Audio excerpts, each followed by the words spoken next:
T'as tes Antilles sèches.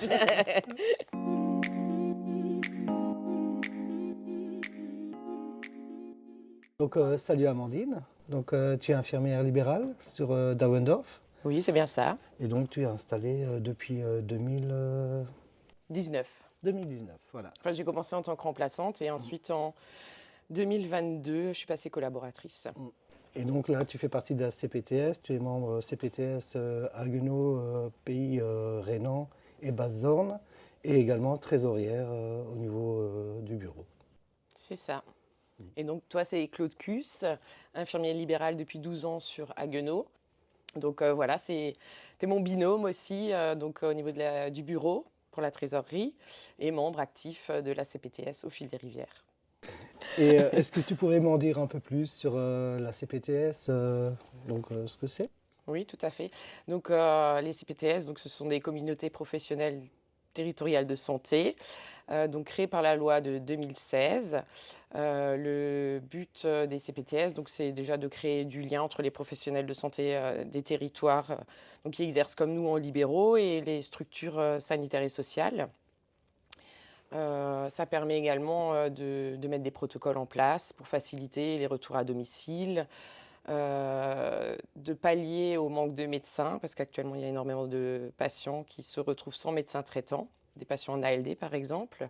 Et donc, toi, Claude, tu as rejoint la CPTS dès lors sa création. Pourrais-tu me dire qu'est-ce qui t'a poussé à y participer?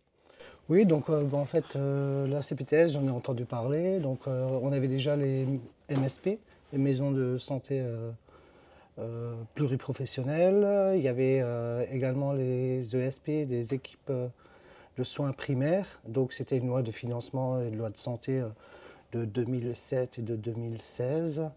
Donc, je me suis dit, bon, qu'est-ce que c'est? Donc, ça s'est présenté sur le territoire de Haguenau. Donc, on en parlait, qu'il y a une création de CPTS qui va se faire Pays Basse-Zorn, Pays Rhénan. Donc, ça couvre le secteur Brumath, Gamsheim, Runsenheim, Roppenheim, Haguenau. En gros, CPTS a été fondé donc en 2023 et avec différentes missions qui sont régies, enfin, plus ou moins régies par l'assurance maladie. Et du coup, Chacun, je rebondis sur ça en tant qu'infirmier libéral. C'est quoi l'intérêt d'adhérer à la CPTS? Alors, adhérer à la CPTS, bah, justement, c'est qu'on ait un peu plus de coordination, de lien avec bah, déjà les médecins, avec les pharmacies, avec l'hôpital.